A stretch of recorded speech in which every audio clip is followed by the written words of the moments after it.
Welcome, one and all, to KHOU 11's Hurricane Special. Eye on the storm, Houston's fight to weather what's next.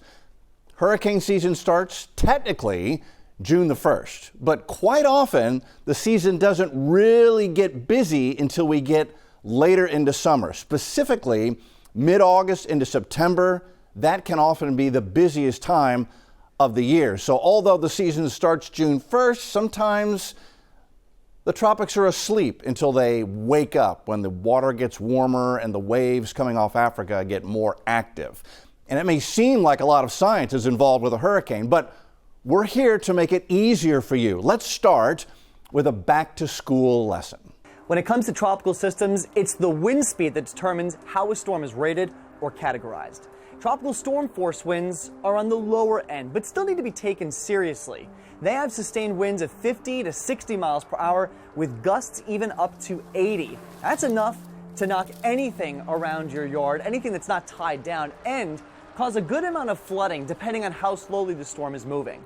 Once you get to 74 miles per hour, we're dealing with a Category 1 hurricane like Hannah that hit Corpus Christi in July of 2020. Now at this point, homes can start to see damage to the roof with loose shingles starting to fly off, but for the most part the damage is minimal. But this can also take down small trees and branches, which could bring down power lines, causing widespread outages. Now at 96 miles per hour, we're dealing with a Category 2 storm, just like Sally, that hit Alabama back in 2020. When the wind gets this intense, more objects start to get thrown around. Bigger trees are coming down, and even more branches are getting tossed down the street, and projectiles are getting tossed right through your windows. Now, you might see some of your vinyl siding even start to peel away. And if the wind is able to get inside of your home, it can start to rip parts of your roof off. Now, once we get to 111 miles per hour, we're dealing with a major Category 3 hurricane. Think back to Zeta hitting Louisiana a couple of years ago. This is strong enough to cause extensive damage, and mobile homes are going to have a really tough time surviving this. And when the wind is strong enough to actually blow your door in wide open, that's when you can get wind starting to lift up your roof at weak points.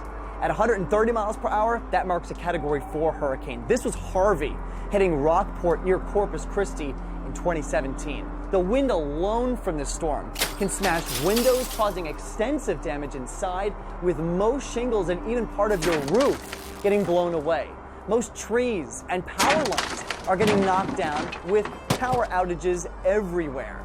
And that could cause a serious issue for access in and out for emergency crews, with road closures due to all of that debris. And finally, once a storm hits sustained winds of 157 miles per hour, we're talking about a catastrophic Category 5 hurricane. And this is the highest rank a storm can get. Remember how Hurricane Dorian just devastated the Bahamas in 2019? If your home has no roof, the walls can collapse at this point, flattening your home and leaving an area uninhabitable for weeks or months. Now, of course, this is just the damage from wind to your home and the power lines. The rain and flooding can also wash away roads and bridges like we saw here in Houston during Harvey. Now, to put things into perspective, the most destructive winds are typically at the center of the storm, around the eye, which is a very small part of the hurricane.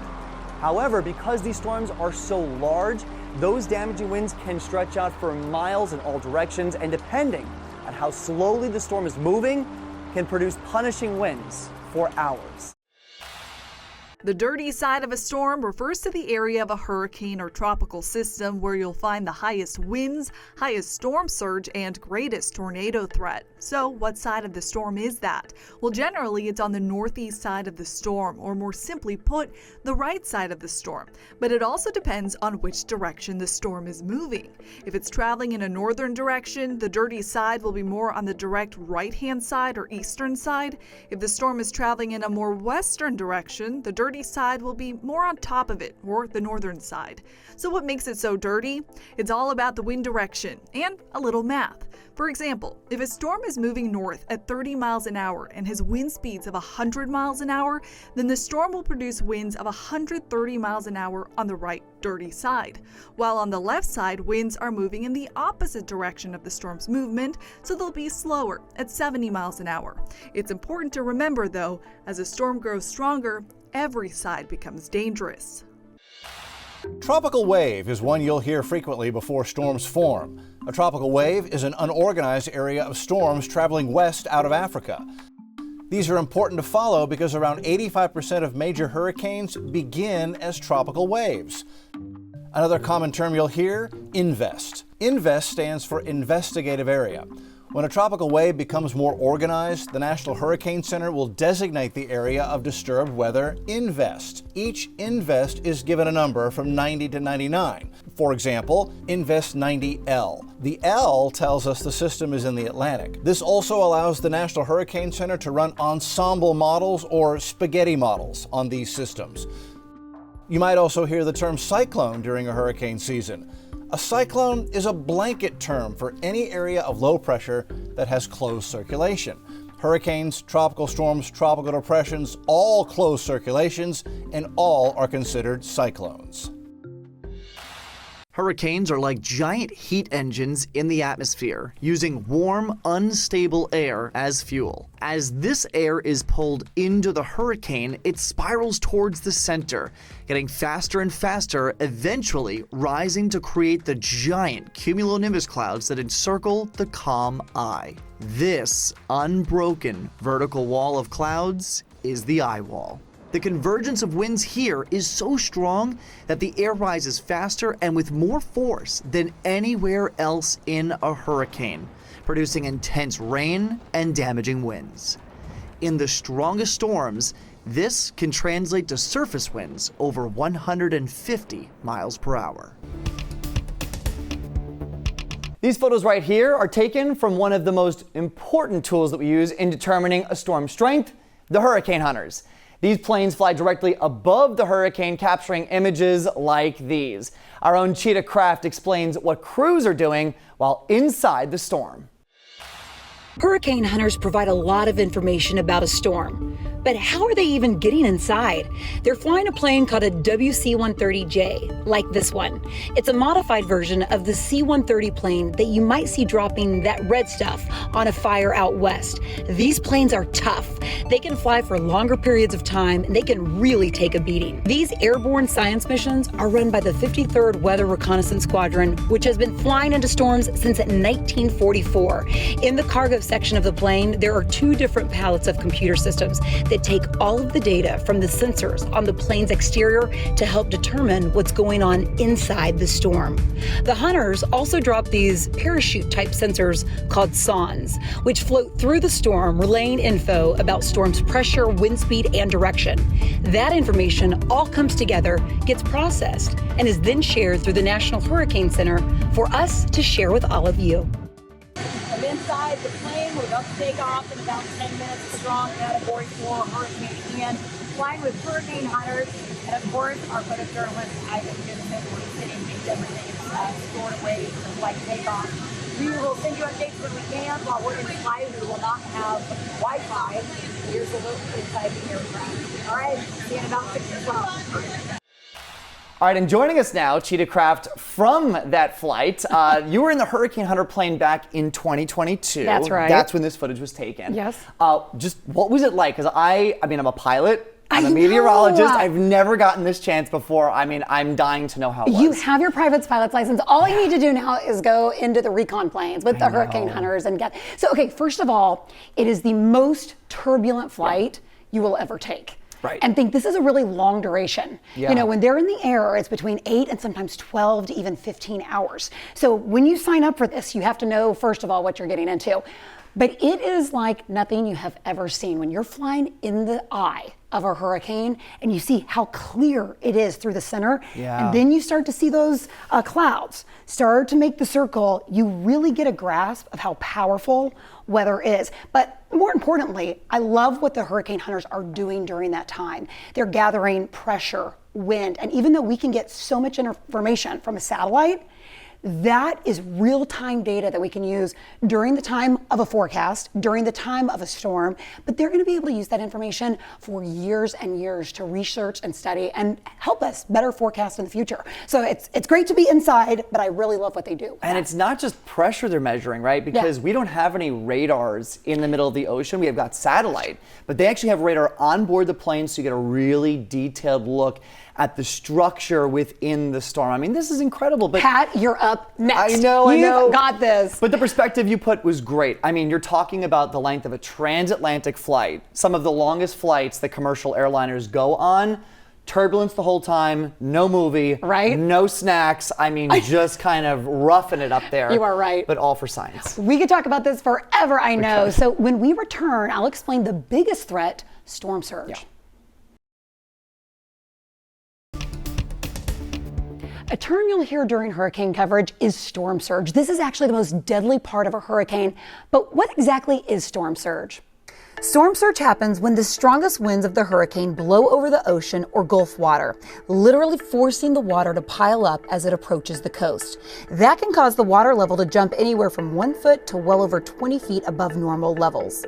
But wind speed isn't the only factor in determining a potential surge effect. The storm's size, intensity, shape, speed, and angle of approach all matter, along with the coast and slope of the ocean floor. And remember this, the category ranking of a storm doesn't always correlate to the storm surge threat. Weaker category 1 or 2 storms have been known to produce higher surges than their stronger counterparts. In many cases, storm surge is more dangerous because of the power of the moving water and the coastal flooding potential it brings. 1 to 3 feet of water can knock you off your feet and stall your car. Above 3 feet, that water can actually carry your car away.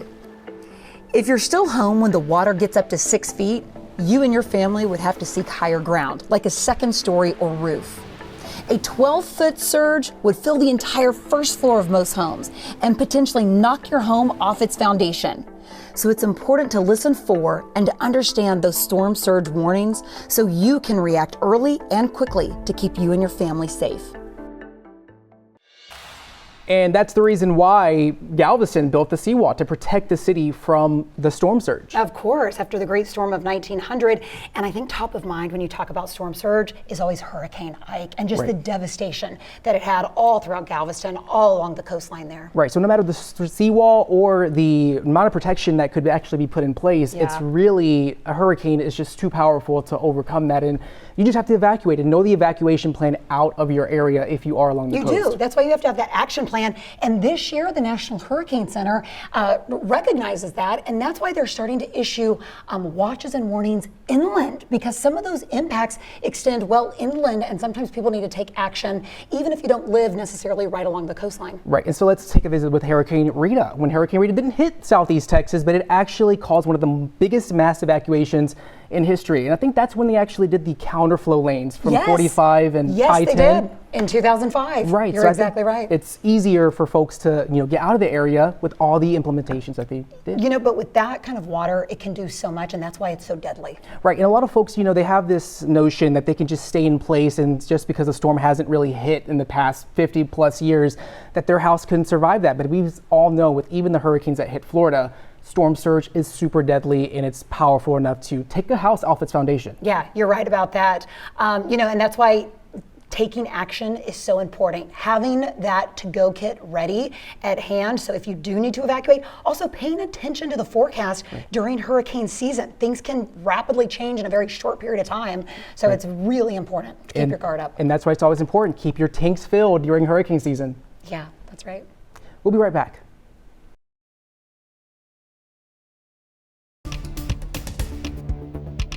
Receiving critical weather information and acting on it is a crucial part of keeping you safe in an emergency. But what if the power is out in an area with poor cell phone reception? One solution, the weather radio. Our Victor Jacobo shows you why they're so effective. Observation. Houston Bush Intercontinental, partly sunny. NOAA weather radios are much more than just a radio. These devices are tuned to a continuous feed of information from the National Weather Service, sharing forecasts and warnings. I found multiple types of weather radios readily available at local camping and sporting goods stores in Houston. One of the most important things about an emergency situation is having multiple ways to receive information. Today, I spoke with Brian Murray, the Deputy Emergency Management Coordinator for Harris County, about the value and importance of weather radios. Where this has some advantages to keep you safe.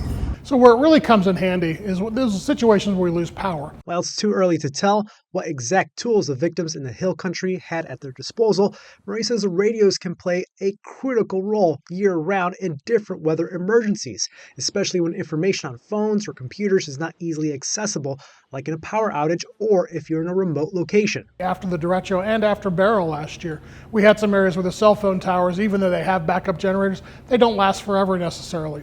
So the weather radios was still the one thing that was still operating that you could get information through. Murray says receiving information is valuable, but a plan to act on that information is just as important. If an alert tells you that you need to seek higher ground, do you have a plan to do that? Where will you go? These are things that are important to think about beforehand. Once storms bring those power outages across the Houston area, many families will turn to a portable generator. But if used the wrong way, those machines can be dangerous. Cheryl Mercedes has how-to when it comes to generators. Hi, I'm here with Britt Bailey, owner of First Class Generator Services, and today he's going to show us the correct way and the safe way to operate your at-home portable generator. Britt, thanks for joining us. First and foremost, what is step one? Step one, the first thing I would do is definitely read the manual. It's like buying a vehicle. You've got all the way from mopeds to 18-wheelers, and they're vast difference in between all of those. Where would you say is the safest place to operate a home generator? My recommendation is put it in the backyard. Then you're ready to go. Okay, so the first thing we want to do is check the oil in it. The dipstick is here. This one unscrews. You pull it out. You look at it, very similar to the dipstick in your vehicle. Check the oil level. Fueling is one of the more dangerous things you're going to do with the generator. So if this thing has been running when you go to refuel the unit, make sure you've turned it off and let it sit for at least 30 minutes and cool down. I noticed you have your gas cans way over there. I do, yes, and that's important. Don't store the gas close to your unit. In fact, my preference is to store them outside the home. This thing's got fuel in it, so we're just going to add a little bit there. Before you start one of these up, and this is something that most homeowners, most do-it-yourselfers miss, it's very important to ground this thing, okay? And by ground it, we mean literally tie it to what we call PE ground, which is physical earth. When this thing starts running, it could have a charge that is different than the physical earth. So you're standing here and there's a differential in voltage and you touch it and you could get hurt. So you can ground your generator with jumper cables from your car, yes, and you have a screwdriver right here. Correct. All right, so how do you do this? So put this in the ground, leave a little bit sticking out, and we'll mash the end of our jumper cables. So with this in the ground, we'll just take this end, and there you go. So with this in the ground, now we're grounded to earth. Now we're ready to start this thing up. Once the unit is running, you're ready to turn on your breakers to distribute power to your cords. Bailey says here, size does matter. Now this machine actually came with this cord, and you can see the outside diameter of the cord is much, much larger, okay? This cord is a lot heavier. What would you say is the number one thing that people do that makes using a portable generator unsafe in the home? That's going to be a close tie between two things. One is related to fuel in the unit, how they store their fuel, and refuel in the unit while it's still hot. The second thing that's really scary, and what most refer to as the silent killer, is CO2. Would you say don't buy a generator without buying a CO detector? I definitely. Take some time now to go through the steps. Making sure your generator is in good working order now will help you stay cool, calm, and safe when the next storm hits. Cheryl Mercedes, KHOU 11 News. Before, during, and after the storm, first responders need to stay connected. But what about when disaster strikes? Trayson Bragg shows us Houston's Verizon's Nerve Center, where generators and cutting-edge technology keep our first responders connected during an outage. Yeah, well, take a look behind me. Look at all this massive equipment, including all of these generators here. This is just some of the equipment housed here at this secret location to help ensure that our first responders can communicate when disaster strikes. This is our main switch room. It's an unmarked building at an undisclosed location in Houston, and Verizon officials say it's critical to every Houstonian's safety when disaster strikes. This building is also very resilient. It handles hurricanes. It's designed to build that way. The building is known as Verizon's nerve center, and every phone call and ounce of data usage on the Verizon network in our area makes its way through this facility. Key for us when we build our network is have that survivability, even during the storms like we saw last year with Hurricane Beryl. To make that a reality, the building is equipped with 4 massive generators, 4 DC battery-powered rooms to back up the generators, and 4 HVACs to ensure the Verizon network is accessible to those who need it most when catastrophe arises. In the beginning stages, there's a lot of uncertainty. So there's, our roads blocked, where are the power outages, what areas are flooded. In those moments, a crisis response team led by Juan Abrigo dispatches, stocked with essential portable devices like routers, Starlinks, and network extenders. With what I have in my equipment, I'm able to create a small cell bubble for those agencies and get them up and running immediately.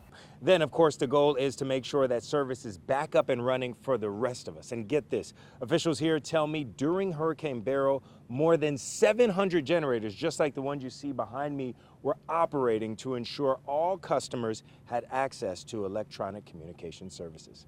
Reporting in Houston, I'm Trayson Bragg, KHOU 11 News. That's great information that Trayson just gave us. It's really good to know that our first responders that are on the front lines will have a place to go to recharge. They've got everything that they need. But I mean, it's inevitable that we are going to lose power here in Southeast Texas during a storm, whether it's Beryl, a derecho, just a regular afternoon thunderstorm. And the crummy part is the timing. All of this happens during the hottest months of the year. Right, and the important thing is to remain safe and just practice those safety measures, especially when it comes to generators. Like, don't store them in your house because that's a deadly factor when it comes to those generators. They're super dangerous, especially when it comes to the carbon monoxide poisoning. And we see these deaths happen year after year, no matter how many times we talk about it. You want to make sure that generator is in a ventilated area. Some other steps that you can take to stay cool when the power goes out: designate a room that's going to be your cool room. Right. So you want to totally block out the windows. If you choose a room that has windows, if you don't have an option that's more interior, block out all the windows. And we're not talking about putting curtains up. I mean, truly make sure that there's something solid keeping the sun out. That'll help to keep the room at least a few degrees cooler than the rest of the house. Right, and invest in those power batteries just to keep your cell phone charged, even when the power does go out for several days. And that's important to note, just to keep those portable batteries charging your electronic devices. They're a real good investment. Exactly. So power outages are inevitable, and it is important not just for the everyday person, but also for those in need of support. Coming up after the break, I will show you how you can help seniors and disabled stay safe during power outages.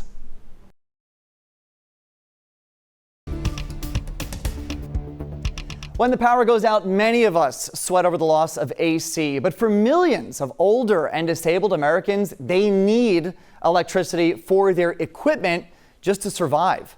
Cheryl Mercedes has the solutions for the disabled and seniors. This is how Joe Garza gets to and from dialysis treatments. A stroke and leg amputation left him bedridden. The only thing keeping him comfortable is his dog Pepe. Pepe, come here, Pepe, come on. And an air mattress that runs on electricity. So how scary is it for you when the power goes out? It's scary. Scary because when the power goes out, like it did during last May's derecho, Joe is left stranded. I just feel like it was just no hope no more. Because I can't move. That's a problem. Joe is one of nearly 3 million Americans who rely on electric durable medical equipment known as DMEs. Here in Texas, that includes nearly 200,000 people as of April, the second most in the country. And Harris County has 22,000 electricity-dependent people, the most in Texas. At the end of the day, when you look at those situations, you often want to say, where are the resources? Joe Fuentes is with Baker Ripley, a nonprofit that helps families prepare for emergencies. So what kind of solutions does Baker Ripley offer to people who do rely on those types of machines? One of the things that we in Harris County, one thing is really unique and amazing is Harris, readyharris.org, letting them know that it's there. Number one. Number two, making sure they have the information ready for the Red Cross, United Way and so forth. One of them is 211. By simply dialing 211, Harris County will send someone to do a wellness check or take the person somewhere else. For Garza, having options makes a difference. If I get some assistance as far as electricity, I think I'll be okay. I really do. Here's what else you can do. You can sign up for Critical Care Residential Customer Status. That's with the Public Utility Commission of Texas. It's right here on the PUC's website. You can find the PDF on page 2. It's a simple one-page document to fill out, but keep in mind it takes about a couple of weeks to process. There's also the State of Texas Emergency Assistance Registry, or STEER. It's an easy form to fill out. It's about 6 pages, and you can do it online or by mail. But neither of these options guarantees the lights will stay on. If the power goes out and you find yourself in an emergency situation, remember, you can always dial 911. When storms like Hurricane Harvey hit, many families scramble. But for older adults in care homes, the stakes are even higher. Barbie Hawkins' mother lives in an assisted living facility and relies on full-time care. When you hear the word hurricane, what comes to mind? That is almost heart-stopping because she can't walk. She definitely would have to have full assistance. In the event that we ever have to evacuate, we grab the kit, we grab the vest, and we're gone. Deborah Nixon, owner of Nixon Home Care, says after volunteering at George R. Brown during Harvey, she learned for seniors, evacuations can be scary and confusing. We had a section where there were quite a few people that we had there and we didn't know where they should be. So Nixon came up with a solution. This is our vest. And on the back of it, it says, I'm a resident of Nixon Assisted Living of Houston. If I get lost, please contact, and it has our number on it. And then on the front of it has the individual's name. So this is number one. Then she came up with the idea for a senior hurricane essentials kit. This isn't just any box. It's actually peace of mind packed with prescription medication, medical information, and even some comfort from home. Remember, they're in unfamiliar territory, so you bring this here to have something dear to them. Other essentials in the kit: personal information, change of clothes, activity books. And something to do. Something to do. They say other than sitting there twiddling their fingers. So this was coloring. And then also a lot of times we will grab our cell phone, but guess what we forget? We forget the charger. I didn't never think to even add those things to the kit. But that is definitely something that will be added. Share with me, if you will, some of the things you're adding to your mother's kit. And I'll also make sure that she has pictures of the family, and make sure that she has her Bible because her devotionals are very important to her. Those little things can make a big difference. We've got this complete list of items that you can include in your senior hurricane essentials kit at KHOU.com. All right, so obviously folks that suffer with certain medical conditions are going to be the priority during power outages because, I mean, look, we may not think about it on a daily basis, but there are folks that, I mean, truly rely on electricity for survival. Absolutely, and some really key components that Cheryl highlighted.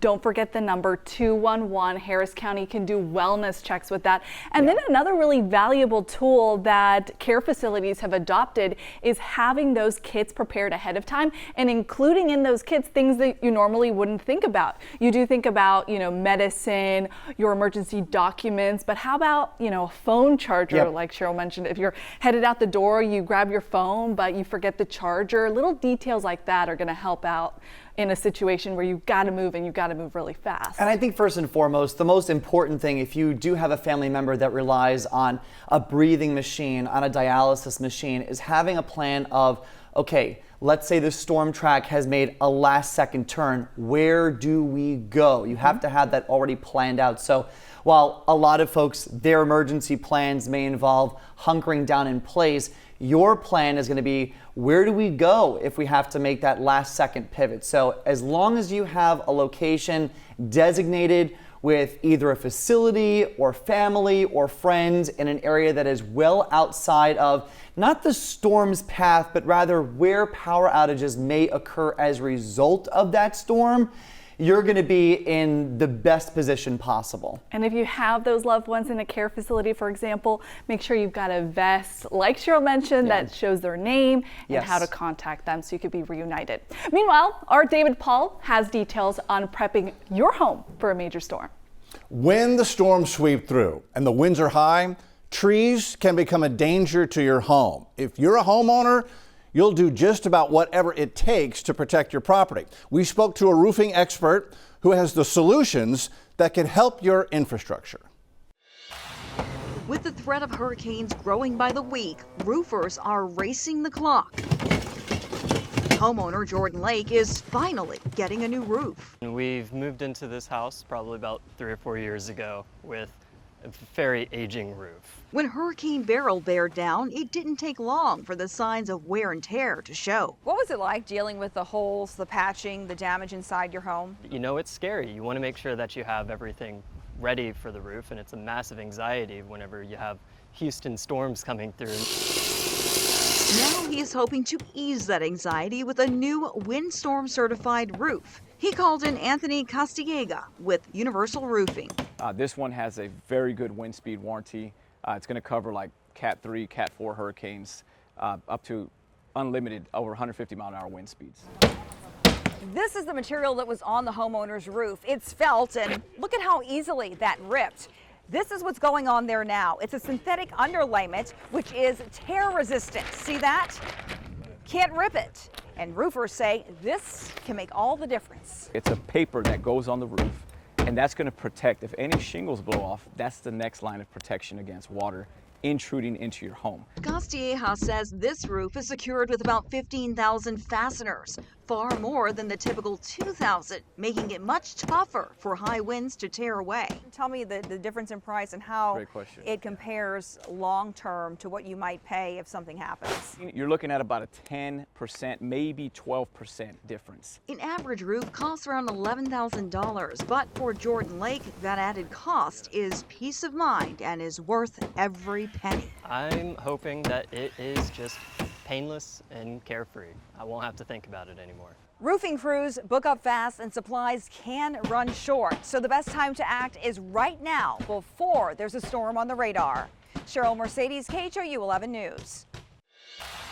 I'm KHOU 11 Chief Meteorologist David Paul, and we're in Cypress where we are surrounded by trees. When a hurricane comes, when we get the next big one, these trees will become a huge threat as wind gusting 100 and above will have a real potential to bring hundreds, thousands of these trees down. One of the big factors in keeping your family safe and weather smart during a hurricane is understanding the risk that trees will bring when a big hurricane finally comes in. When you're the homeowner here in Cypress and your house was literally hit by a tree, multiple trees. 3 trees. Your family was home at the time. Tell me about what they went through and what they saw and how they made it through.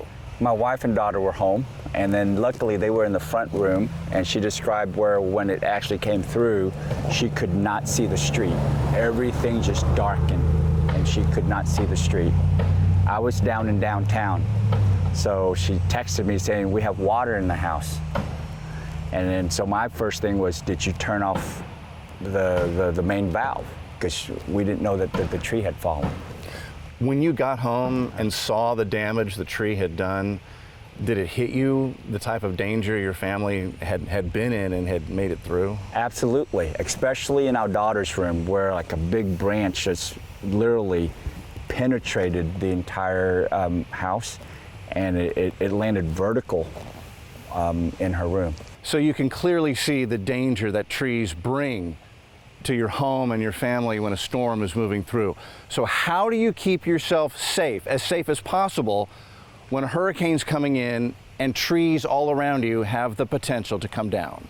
Here's where the tree came crashing through the ceiling, bringing down cross members and exposing electrical from the house. This is incredibly dangerous. In an exterior room like this, you're also exposed to windows, which can bring in the threat of flying broken glass. Let me show you where you would be much safer during a storm. That's in an interior room, like a closet or a hallway like this, where you're surrounded by cross members. If a tree comes down here, there's much more frame of the house around you to keep your family safe. This is a great way to stay safe and weather smart when the next big storm hits. Okay, house prep for a hurricane. So I learned something really important from Hurricane Ike in 08. It's summertime, the power's out, it's going to be hot. So what I had done is I didn't want to put plywood over every window. Right. It's just overwhelming. So I picked one downstairs room, a front room, and I had to cover 3 windows with plywood. So I used ply locks and I covered 3 windows with plywood. And none of the windows broke. It protected them from any breaking. But what it did do is after the storm, that room, no sun was coming in. Oh, nice. It was cool. And that made all the difference in surviving the heat after. Yeah, you really did that during the storm, and then after the storm, it had great impacts as well. Well, you know, we did something we didn't even know that we were preparing for, but last year, about 2 weeks before Beryl, one of our neighbors' trees, this big oak tree, it usually has these, beautiful leaves, but they spill right onto our roof. Yeah. Well, I love it because it provides a lot of shade in our backyard. I love it. But my husband was like, you know what? We really need to get these cut. And so even before a storm happens is really the best time to prepare. I did not realize it though at the time. He had all these branches cut down, and I am so thankful because when Beryl came through, ripped across the area, all across our neighborhood, people were having to replace their roof. There was debris all around, and because we had made those cuts just 2 weeks before Beryl made landfall, it made all the difference. We had no damage, and I think we could have had really significant damage. So sometimes even preparations way before a storm around your home is an easy way to be prepared. It's all so valuable. Okay, great stuff. Kim Castro now has more on how Houston, Harris County, and Galveston are preparing for the next big storm. A team at Rice University has unveiled a new plan in Galveston Bay. It could bring faster and more affordable protection to the bay. Victor Jacobo shows us how it works. Fishing along Galveston Bay, Isaiah Collins hopes luck brings him a catch and a quiet hurricane season. Hopefully it's uneventful, but that hopefully is. Having lived in Corpus Christi and Houston, Isaiah knows how urgently storm infrastructure is needed. Hopefully we get some improvements to the area to stop some of that major flooding. I've lived all my life on the Gulf Coast. Caress of LaPorte echoes that sentiment. I think it's needed. I think we need to try things. The proposed Galveston Bay Park plan would add infrastructure to those islands you see out in the water. This would be the northern part of this project, and it would go further south in order to bolster protection for communities along this western edge of the bay, as well as the industry in this area, including the refineries and shipping that you see right over there, which are vulnerable to extreme storm surges. It's incredibly important to our economic and environmental future. Jim Blackburn and Philip Badient run the Severe Storm Prediction Education and Evacuation from Disasters, or SPEED Center, at Rice University and developed the project. We're combining navigation with flood protection primarily, and then coming in with recreation, which is meant to be complementary to the Texas Coastal Project, also known as the Ike Dike, by being a substitute for the gates and pumps planned along Dickinson Bayou and Clear Lake. While the proposal includes a vision for a park and in-bay barriers, the main piece is a mid-bay levee system to protect against major storm surge. The gate is actually designed where it would come out, float into place, and then it would sink and provide that 25-foot protection. Blackburn and Bedient say they have had several meetings with region officials about the plan and promote the project's estimated timeline as an advantage to meet the urgency of the issue. This could be put into place in a matter of maybe 5 to 10 years, as opposed to waiting 25 or 30 years out for the entire coastal spine to be constructed. Houston's bayous play a key role in flood defense during hurricane season, but they're not enough. Here's a closer look at what else is being done to protect us when storms strike. Houston, it's called Bayou City for a reason. Today, I'm along Bray's Bayou. Absolutely beautiful to look at, but its size and strength, That's what's really impressive, especially when you're talking about Houston and hurricane season. And then we ended up with 4 major stormwater detention basins that combined hold about 3.5 billion, with a B, gallons of water. Greens, Halls, Hunting, Sims, White Oak, Buffalo, and Brays. More than $5 billion have gone into strengthening this backbone of our flood and drainage system since Hurricane Harvey in 2017. Scott Elmer with the Harris County Flood Control District says with this money, 220 projects have been completed and 200 more are ongoing. How well do you think we are going to be protected? The Brays Bayou, specifically, about 15,000 structures upon completion of the project are protected from the 100-year storm event, which is a major improvement. We're getting to where we need to be. Hydrologist Matthew Berg works with Bayou Land Conservancy, and he says it is part of the solution to handling Houston's regular flooding. I would argue that bayous shouldn't be carrying all of our load. They're just kind of the easy button that we've hit time and time again. What sort of projects should Houston be looking at? Is it retention ponds that we're talking about? What's the most effective way to create more water retention options outside of just ushering in the water to the bayous?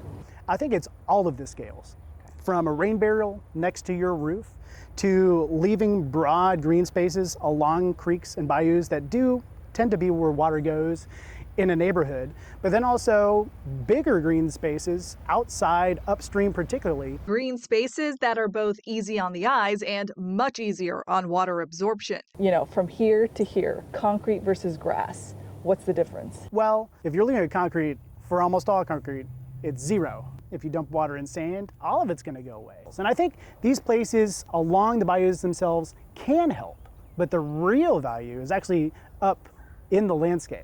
Because there you have big, broad areas where you can slow down and basically store water for an extended period of time. Harris County Flood Control says those kinds of plans are in the works, and so is something new, directing water not just away from, but underneath us. What we do is we look at all the tools in the toolbox. With a deep underground stormwater tunnel, we can move water without having the surface impact, without possibly making all the bridge adjustments, without buying out homes. The more tools, the better, because water in Houston go hand in hand. I mean, it comes in all forms, right? We get downpours, we get flooding, we get hurricanes. Why is this something that all Houstonians should take a very vested interest in? You have a much higher risk in a 30-year mortgage of being flooded than you do of a house fire.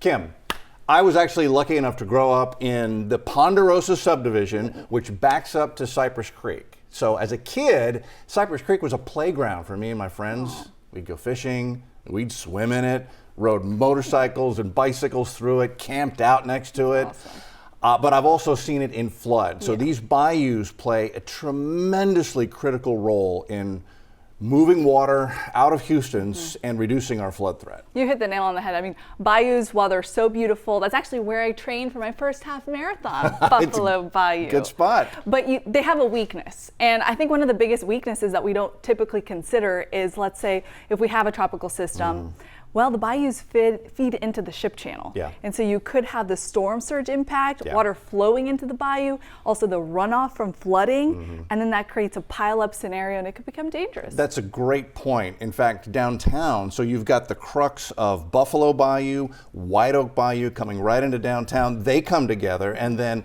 the ship channel, which leads into the bay, surge coming up from the bay.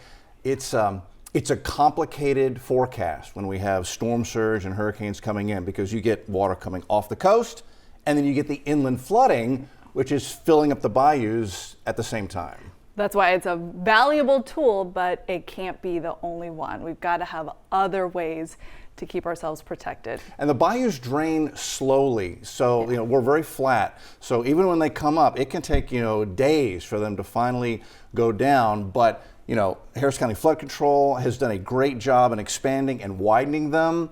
And so most of them are at their best they've ever been right now for the upcoming season. Which puts our mind at ease. We'll be right back after this break.